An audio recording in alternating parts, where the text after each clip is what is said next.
If you're here, it might be because you're navigating grief, or maybe you're supporting somebody who's deep in their grief.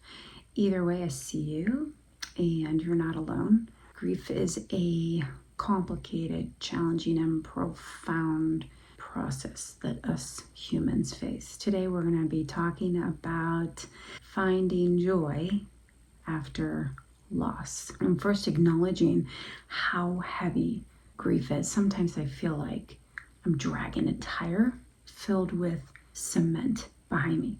Everything is effortful, and finding joy feels impossible. And many people talk about if they experience joy, it's a dishonoring of their loved one. I certainly have felt that.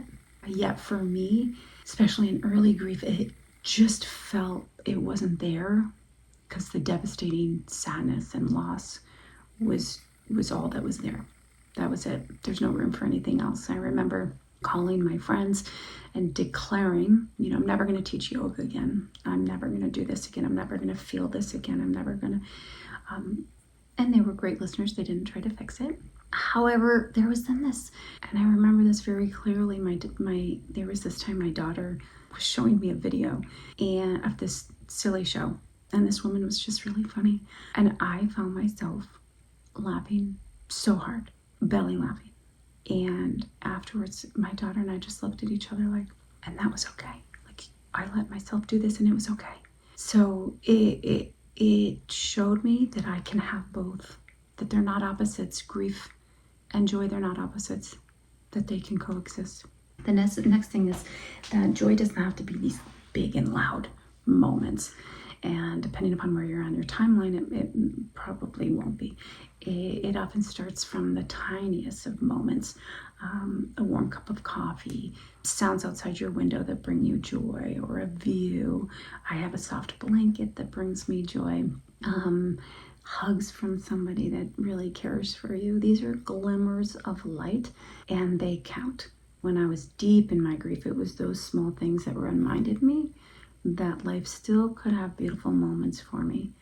And in the loud and big joy took a very long time for me to lean into. But I remember in early grief, those glimmers of light were my kids laughing. I have three kids here with me, and the sound of their laughter was magical and musical. And it was also this constant reminder that even they know intuitively that grief and joy can coexist. And finally, embracing the rebuilding of joy. And it took a while for me to want even to do this process, and it is a process. It's not a destination. It's about taking these small steps towards things that once brought you joy, or perhaps they're trying something new. Perhaps it's trying an old hobby, or doing something like painting and gardening that used to bring you joy. I don't paint or garden.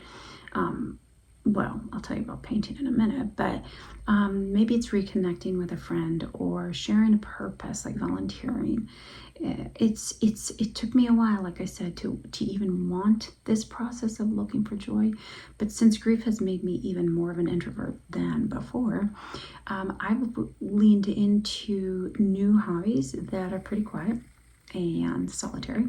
I've learned to crochet, and I am doing paint by numbers, because again, I don't paint, but paint by numbers has brought me some sweet joy and actual calm. But you can start by asking yourself, what can I do today that might bring a smile to myself? And yesterday for me, it was taking a little extra time with my morning tea. Just brought a smile to my face. But these little droplets of joy actually add up. You can think of the droplets adding up in a bucket. And I will say this a lot for a reminder, move at your own pace. Move at your own pace. There's no timeline. There's no format that works.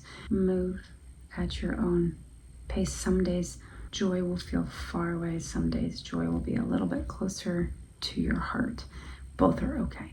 Grief changes us, but it doesn't have to define us. We can honor our loved one and continue the process of rebuilding joy and bringing it back into our lives. You're not broken. You're not broken. If this message resonates with you, I'd love to hear how you brought light back into your life, how you were on the path of rebuilding joy. Let's support each other through this journey. And if you found this helpful, don't forget to like, subscribe, and share. It just might help somebody else going through this emotional process of grief. All right, until next time, take good care of yourself and big hugs.